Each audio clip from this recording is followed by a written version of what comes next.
Moving on to that boxing bookie segment where John gives us his prognosticative advice, if you will. What do you like this weekend, John? First, give the history. Give the history, my man.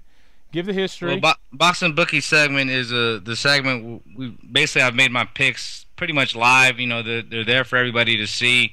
You know, currently at this point in time, we're up 30% on the year. I believe we started this thing in April. We started off with a $10,000 bankroll, and now I got $13,000 in the bank. You know, it's something that we like to keep going and keep track of to see how good of a fight picker you are, because that's really the only way to kind of see, you know, where you stand in comparison to the rest, because everybody else makes just fight picks, but nobody actually keeps track of exactly their record and how much they've made in terms of, you know, supposed betting and whatnot. The way I'm looking this weekend, I'm going to stay away from Dawson Johnson. You know, Dawson's listed at -420. He's a 4-1 favorite over Johnson. He should win the fight, but being at 4-1, it doesn't offer any value I'd like to see. With the props, Dawson is at basically -200 by decision. That's probably the safest bet to go by this weekend, but I'm not really feeling in a safe mood. You never know. Johnson might go ahead and clip him one time.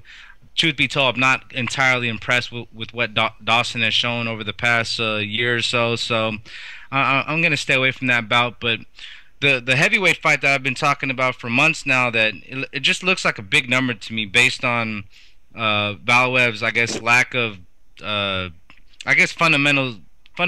Just his whole demeanor within the ring just lacks. He had a close fight with Evander Holyfield, extremely past his prime, over-the-hill shot Evander. A lot of people thought Evander should have got that decision, but he didn't. You know, David Haye is a young, fresh face to the heavyweight division. He's listed at -170. That's not even a 2-1 favorite over Valuev. I'm really liking that play. I think I'm going to go ahead and wager 500 to win 300 over Haye over Valuev, just straight up. I couldn't say whether he's going to win by stoppage or decision, but I think it's a pretty sure money bet to go ahead and bet Haye straight up.